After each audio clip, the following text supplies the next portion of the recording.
Hello everyone, आप लोगों को ज्योग्राफी में फर्स्ट चैप्टर क्लास 6 ठीक है। हाँ, तो फर्स्ट चैप्टर हम लोग कंप्लीट कर चुके हैं। आज सेकंड चैप्टर आपको बताने जा रहे हैं, अक्षांश और देशांतर। चलिए देखते हैं। हमारी पृथ्वी गोलाकार नहीं है। पृथ्वी उत्तर एवं दक्षिणी ध्रुवों पर थोड़ी चपटी तथा मध्य में थोड़ी उभरी हुई है। गोलार्ध पर देशों, महाद्वीपों तथा महासागरों को उनके आकार में दिखाया जाता है।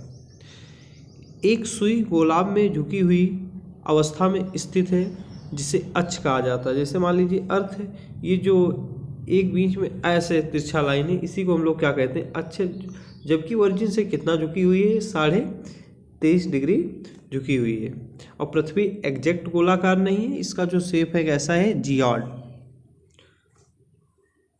चलिए आगे देखते हैं।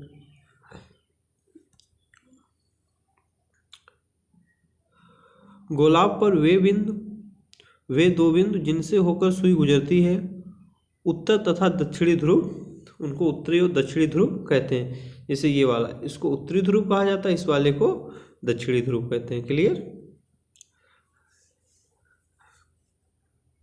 काल्पनिक रेखा जो ग्लोब को दो बराबर भागों में बांटती है, उसे विषुवत रेखा कहा जाता है। जैसे ये, एक मिनट,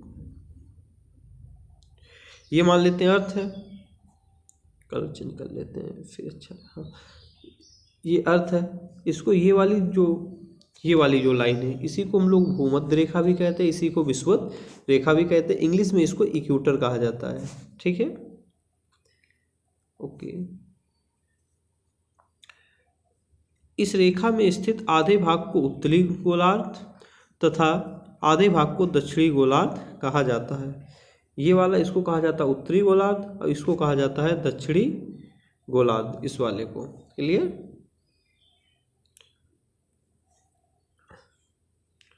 फिर हम देखते हैं अक्षांश क्या है। अक्षांश रेखा, चलिए पहले समझा देते हैं। ये वाली जो, इनको कहा जाता है अक्षांश रेखाएं। टोटल अक्षांश रेखाएं कितनी है? टोटल अक्षांश कितने हैं? 181। अगर पूछे अक्षांश रेखाएं कितनी हैं? 179। अब कहोगे ऐसा क्यों? क्योंकि ये वाले जो पोल वाले होते हैं, ये कोई लाइन नहीं रहती है, जस्ट एक डॉट हो जाता है। लाइन के लिए कम से कम डॉट कितने चाहिए होते हैं? 2 डॉट चाहिए होते हैं। ये डॉट ऐसे हो जाते हैं, इसलिए अक्षांश तो है बट ये रेखा नहीं है, इसलिए 2 इसमें से माइनस कर दिए, एक ये वाला और एक ये वाला। तो अक्षांश तो है, लेकिन ये अक्षांश रेखा नहीं है। इसलिए अगर आपसे पूछता टोटल अक्षांश कितने हैं, तो आपको बताना है 181, और अक्षांश रेखाएं कितनी है? 179। क्योंकि ये जो विषुवत रेखा है, 90 इसके ऊपर अक्षांश है, नीचे 90 इसके नीचे, एक बीच वाला। टोटल कितने हो गए? 181। ओके, हाँ, अब चलिए समझ लेते हैं। विषुवत वृत्त से ध्रुवों तक स्थित सभी समांतर वृत्तों को अक्षांश रेखाएं कहते हैं। विषुवत वृत्त शून्य अक्ष अंशांश को दर्शाता है। विषुवत वृत्त के उत्तर की सभी समांतर रेखाओं को उत्तरी अक्षांश कहा जाता है तथा विषुवत वृत्त के दक्षिण स्थित सभी समांतर रेखाओं को दक्षिणी अक्षांश कहा जाता है। चलिए सीख लेते हैं।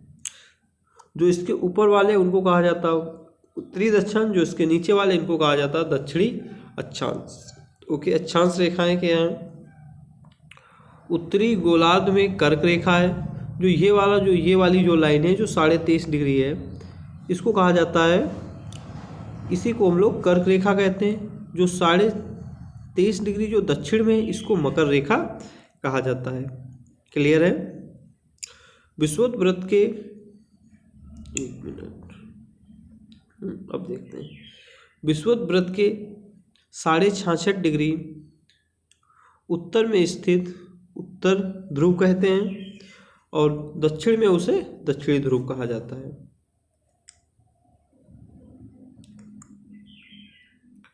आगे देखते हैं, पृथ्वी के ताप प्रतिबंध क्या है। नंबर 1 उष्ण ताप कटिबंध। कर्क रेखा एवं मकर रेखा के बीच अक्षांशों पर सूर्य वर्ष में एक बार दोपहर में सिर के ऊपर के ठीक ऊपर होता है, इसलिए इस क्षेत्र में सबसे अधिक ऊष्मा प्राप्त होती है। इसे उष्ण ताप कटिबंध कहते हैं।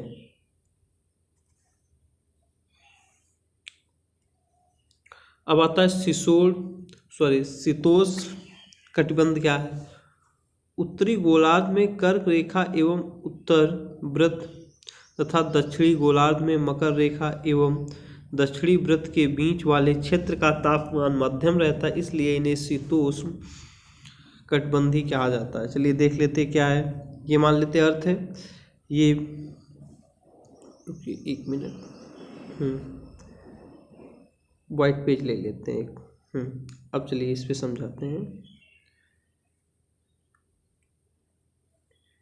ये मान लेते हैं विषुवत रेखा है और ये 23.5 है, ये वाला 66.5 लाइन है। ये वाला जो रीजन है, पेन से निकल लेते हैं, जो ये वाला जो रीजन है इसको, अब एक ये रीजन और एक ये रीजन, कहाँ गया, एक ये, एक को शीतोष्ण कटिबंध, एक को ताप कटिबंध के नाम से जानते हैं। ये जो ठीक है, हमने आपको समझाने का प्रयास किया है।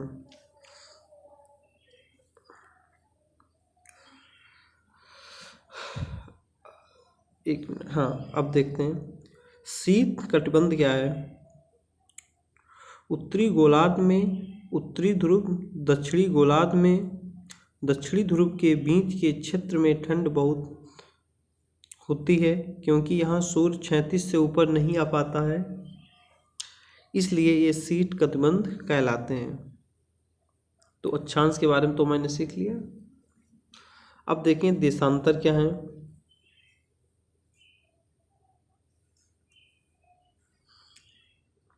देशांतर उत्तर ध्रुव से दक्षिण ध्रुव को मिलाने वाली काल्पनिक रेखाएं देशांतर रेखाएं कहलाती हैं। जैसे ये वाली जो रेखाएं हैं इनको हम लोग क्या कहते हैं, देशांतर रेखाएं कहा जाता है। ये वाली ठीक है, देशांतर रेखाएं कहलाती हैं। देशांतर को अंशों में मापा जाता है। प्रत्येक अंश को मिनट को सेकेंड में विभाजित किया जाता। अक्षांश समांतर रेखाओं से भिन्न सभी देशांतर याम्योत्तर की लंबाई समान होती है। देशांतर वृत्त 360 डिग्री का होता है। ये जो अक्षांश होते हैं, प्रत्येक अक्षांश की लंबाई क्या होती है, समान होती है। इस बात को ध्यान रखना है। ऐसे जो होते हैं, क्लियर। चलिए एक मिनट से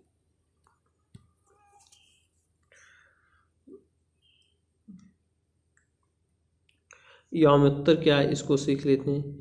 इंग्लैंड के ग्रीनविच शहर से होकर गुजरने वाली रेखा को मध्याह्न रेखा कहते हैं। जहां ब्रिटिश राज की वेधशाला स्थित से गुजरने वाली याम्योत्तर को प्रमुख याम्योत्तर कहते हैं। इसका मान 0 देशांतर है, तथा यहाँ से हम पृथ्वी को 2 समान भागों 180 पूर्वी गोलार्ध एवं 180 पश्चिमी गोलार्ध में विभक्त करती है। मुख्य मध्य रेखा विभिन्न देशों में समय निर्धारित करती। 180 अक्षांश पर स्थित अंतर्राष्ट्रीय तिथि रेखा कहते हैं। यह एक ऐसी काल्पनिक रेखा है जहां दिन से तारीख बदल जाती है और पूर्वी देश पश्चिम देश से एक दिन या कुछ घंटे आगे चलते हैं।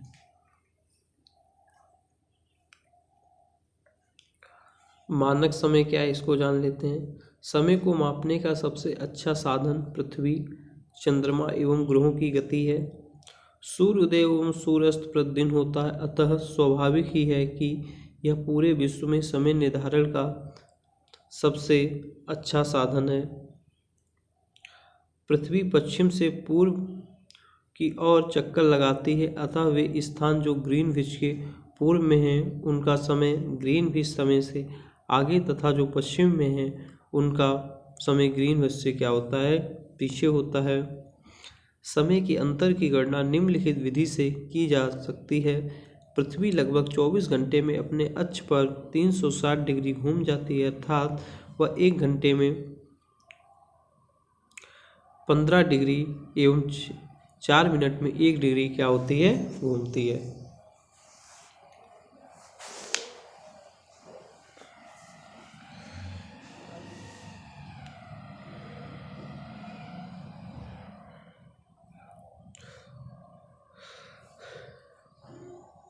इस प्रकार समय जब ग्रीनविच में दोपहर के 12 बजते हैं तब ग्रीनविच के समय से पूर्व में 1 बजा होगा, 1 घंटे में 15 डिग्री आगे होगा, और पश्चिम में 11 बजे होंगे, तब 1 घंटे में 15 डिग्री पीछे रह जाएगा ये समय। भारत का मानक समय। भारत में 82.5 डिग्री पूर्व को मानक याम्योत्तर माना गया है। इस याम्योत्तर के स्थानीय समय को पूरे देश का मानक समय माना जाता है। भारतीय मानक समय के नाम से जाना जाता है। भारतीय ग्रीनविच के 82.5 डिग्री पूर्व में स्थित तथा यहाँ का समय ग्रीनविच समय से 5 घंटा 30 मिनट आगे है। इसलिए जब लंदन में दोपहर के 2 बजे होंगे तो भारत में शाम के 7:30 बजे होंगे। पृथ्वी को एक एक घंटे वाले 24 समय क्षेत्रों में बांटा गया है। इस प्रकार प्रत्येक समय क्षेत्र 15 डिग्री देशांतर तक के क्षेत्र को घेरता है। पीछे पश्चिम में 12 मानक समय, 15 × 12 अगर करोगे 180 आ जाएगा आगे, प्लस पूर्व में 12 मानक समय, 15 × 12 180 आ जाएगा। तो पृथ्वी अपने 24 घंटे में अपने अक्ष पर 360 डिग्री घूम जाती है। क्लियर? आई होप क्लियर हो गया हो।